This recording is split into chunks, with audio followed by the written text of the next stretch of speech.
Jaivik solar master ప్రోగ్రాంకు అందరికీ స్వాగతం.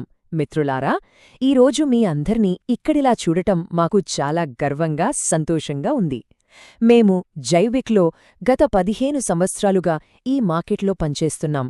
ఈరోజు మేం మీతో పంచుకోబోయేది పుస్తకాల్లో చదివిన జ్ఞానం కాదు, ఫీల్డ్లో నేర్చుకున్నది. ఇది మిమ్మల్ని ఒక మామూలు సేల్స్ పర్సన్ నుండి ఒక నిజమైన ఎనర్జీ అడ్వైజర్గా మారుస్తుందని మా నమ్మకం. సరే, ఇక ప్రారంభిద్దాం. మనందరం కస్టమర్ల దగ్గరకు వెళ్ళినప్పుడు వాళ్ల కరెంట్ బిల్లు చూస్తాం.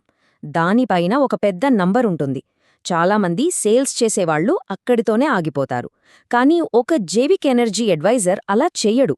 ఆ నంబర్ వెనుక ఉన్న అసలు కదేంటో మనం అర్థం చేసుకుంటాం. ఆ కరెంట్ ఎక్కడ, ఎలా, దేనికి ఖర్చవుతుందో తెలుసుకోవడమే మన స్పెషాలిటీ. అదే మనల్ని అందరికన్నా ముందు నిలబడుతుంది. సరే, ఇప్పుడు మనం చాలా సింపుల్గా అనిపించే ఒక ఫార్ములా గురించి మాట్లాడుకుందాం. ఇది ఎంత సింపుల్గా ఉంటుందో అంత పవర్ఫుల్ కూడా. ప్రతి ప్రొఫెషనల్ సోలార్ కన్సల్టేషన్కు ఇదే పునాది. దీన్ని మీరు సరిగ్గా అర్థం చేసుకుంటే చాలు, కస్టమర్తో మీ సంభాషణ తీరే మారిపోతుంది. ఇది నా గ్యారంటీ. ఇదిగోండి, మొత్తం కథంతా ఈ ఒక్క ఫార్ములాలోనే ఉంది. వినియోగించిన యూనిట్లు అంటే కిలోవాట్ అవర్ KWH అంటే ఏంటంటే ఒక వస్తువు యొక్క పవర్ కిలోవాట్ని దాన్ని మనం ఎన్ని గంటలు వాడామో దాంతో గుణించడమే. చాలా సింపుల్ కదా, కాని నమ్మండి, ఈ ఒక్క చిన్న ఫార్ములా చాలా శక్తివంతమైనది.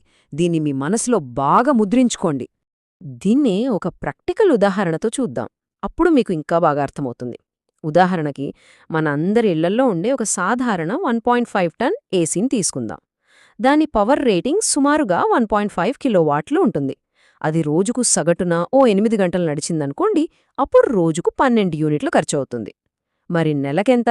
సింపుల్, ఆ 12ను 30తో గుణిస్తే నెలకు 360 యూనిట్లు.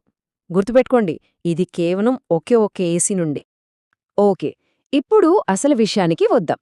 ఈ ఒక్క పాయింట్ మీరు కరెక్ట్గా పట్టుకోగలిగితే మార్కెట్లో మీ స్థానం వేరే లెవెల్లో ఉంటుంది. ఇళ్లల్లో కరెంటు బిల్లులు ఆకాశాన్ని తాకడానికి అతిపెద్ద కారణమేంటి? ఆ కారణమే మనకు సోలార్ అమ్మకాల్లో అతిపెద్ద అవకాశాన్నిస్తుంది. ఒక్కసారి ఈ నంబర్లను చూడండి. ఒక ఫ్యాన్, ఒక ఫ్రిడ్జ్, ఒక టీవీ, ఇవన్నీ నెలంతా వాడినా ఎంత కరెంటు ఖర్చవుతోంది? చాలా తక్కువ. చాలామంది కస్టమర్లు కూడా ఏమనుకుంటారంటే తమ బిల్లులు ఈ చిన్న చిన్న వస్తువుల వల్లే ఎక్కువ వస్తున్నాయని అనుకుంటారు. కానీ అసలు విలన్ వేరే ఉన్నాడు. ఇప్పుడు చూడండి, 360. అవును, ఆ 360 యూనిట్స్ కేవలం ఒక్క ఎయిర్ కండీషనర్ నుండి ఒక నెలలో అయ్యే ఖర్చు. ఇప్పుడు మీరే ఆలోచించండి, ఇంట్లో ఉన్న మిగతా అన్ని వస్తువులు కలిపినా ఒక్క ఏసీ వాడకంలో సగం కూడా ఉండదు.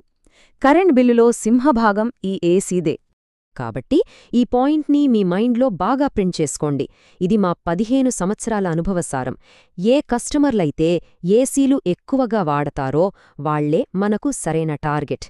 ఎందుకంటే వాళ్ల సమస్య పెద్దది, వాళ్ల నొప్పి తీవ్రంగా ఉంటుంది. మరి ఆ నొప్పికి మన దగ్గర సరైన శక్తివంతమైన పరిష్కారముంది. మన దృష్టి అంతా వాళ్లపైనే ఉండాలి. ఈ నాలెడ్జ్ అంతా కేవలం లెక్కలు వేయడానికి కాదు, ఇది మీ సేల్స్ సంభాషణలను పూర్తిగా మార్చేగల ఒక ఆయుధం. ఈ అవగాహనతో మీరు కస్టమర్తో మాట్లాడినప్పుడు వాళ్లు మిమ్మల్ని ఖచ్చితంగా వింటారు. అదెలాగో ఇప్పుడు చూద్దాం. ఇప్పట్నుంచి మీరు కస్టమర్ని మీ బిల్లు ఎంతొస్తుంది అని అడగకండి. దానికి బదులుగా మీ ఇంట్లో ఏ వస్తువులు ఎక్కువగా వాడతారు, ముఖ్యంగా ఎన్ని ఏసీలు ఉన్నాయి అని అడగండి. ఈ ఒక్క ప్రశ్న చాలు మిమ్మల్ని ఒక మామూలు సేల్స్ పర్సన్ నుండి ఒక నమ్మకమైన జైవిక్ ఎనర్జీ అడ్వైజర్గా మార్చడానికి. ఆ ప్రశ్నతో మీరు వాళ్ల సమస్యను నిజంగా అర్థం చేసుకుంటున్నారని వాళ్లకి నమ్మకం కలుగుతుంది. ఇది మీకోసం ఒక ప్రొఫెషనల్ చెక్లిస్ట్ లాంటిది. ఈ ప్రశ్నలను ప్రతి కస్టమర్నూ అడగండి. దీనివల్ల వాళ్ల ప్రస్తుత అవసరాలే కాదు, వాళ్ల భవిష్యత్ అవసరాలు కూడా మనకు తెలిసిపోతాయి. భవిష్యత్లో వాళ్లు ఒక ఎలక్ట్రిక్ కార్ కొనొచ్చు, లేదా ఇంటిని విస్తరించవచ్చు గదా. మనం ముందు చూపుతో సిస్టమ్ను డిజైన్ చేస్తేనే వాళ్లు పెట్టిన పెట్టుబడికి సరియైన విలువనిచ్చిన వాళ్లమవుతాం. సరే, మనం దాదాపు ముగింపుకొచ్చేశాం. ఈరోజు మనం నేర్చుకున్న ఈ లోతైన అవగాహన, ఈ జైవిక్ విధానం మార్కెట్లో మీ అతిపెద్ద బలం ఎలా అవుతుందో ఒక్కసారి చూద్దాం. ఎప్పుడు గుర్తుంచుకోండి, మనం సోలార్ ప్యానెళ్లను అమ్మడం లేదు, మనం కస్టమర్ల కరెంట్ బిల్ సమస్యలకు ఒక పరిష్కారాన్ని అమ్ముతున్నాం. ఈ జ్ఞానం మీకు ఆ నమ్మకాన్ని, ఆ అధికారాన్ని ఇస్తుంది. మీరు కేవలం ఒక సేల్స్ పర్సన్ కాదు, మీరు జైవిక్కు ప్రతినిధి. ఒక విశ్వసనీయ ఎనర్జీ సలహాదారు. నేను ఈ సెషన్ను ఈ ఒక్క ప్రశ్నతో ముగించాలనుకుంటున్నాను. ఒక్క క్షణం ఆలోచించండి. ఈ రోజు మీరు ఇక్కడ నేర్చుకున్న విషయాలతో మీ తదుపరి కస్టమర్ మీటింగ్ను మీరు ఎలా మొదలుపెడతారు? మీరడిగే ప్రశ్నలు ఎలా మారతాయి? మీ అప్రోచ్లో ఎలాంటి మార్పు రాబోతోంది? ఈరోజు మీరు నేర్చుకున్నది కేవలం ఒక పునాది మాత్రమే. మా తర్వాతి సెషన్లో మనమింకా లోతుగా వెళ్దాం. సోలార్ సిస్టంలు బిల్లులను కరెక్ట్గా ఎలా తగ్గిస్తాయి, నెట్ మీటరింగ్ అంటే ఏంటి, అది ఎలా పనిచేస్తుంది, ఇంకా ముఖ్యంగా ఈ ఆర్థిక ప్రయోజనాలను కస్టమర్లకు సింపుల్గా, నమ్మకంగా ఎలా వివరించాలో చర్చిస్తాము. తప్పకుండా హాజరవ్వండి. మీ విజయం మా లక్ష్యం. ధన్యవాదాలు.